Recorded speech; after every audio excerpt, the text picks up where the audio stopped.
Welcome to Cinco Ranch, Texas. Nice and warm day, and come on inside. We get to have coffee with Vicki Rush.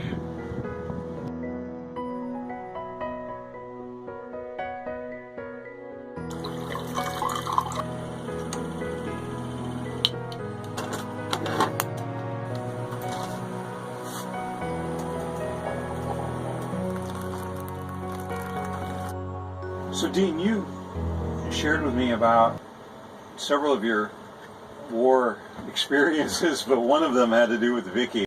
Thank you, Daniel. I, like a lot of other veterans, I could say that there are no glamorous war stories, but this was one that it turned out to be rather humorous in the end, but at the time it was kind of wild. I had not seen my wife since departing for the war, and they used to give us a thing called R&R, rest and recuperation. It kind of got you out of the theater.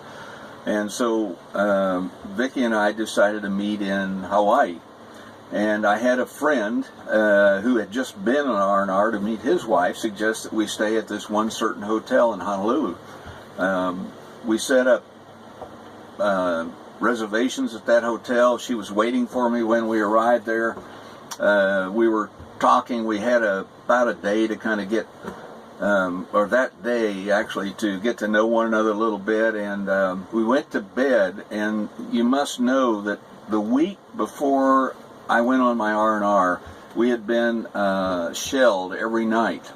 I worked with a group of special forces, and the enemy didn't like us very much, and they sent these shells in every night and rockets. So I got tired of being awake every night, and I built sandbags around my bed. And I thought, if somebody's going to hit me, they have to hit me directly through the roof. And so every night when the shelling would begin, I'd roll off the bed, get under the bed, and just go back to sleep. I had some blankets there, and it was not comfortable, but I was tired, so I would go to sleep. I had to fly the next day. So we arrive in Honolulu, and we have time to kind of get to know one another, and we're asleep.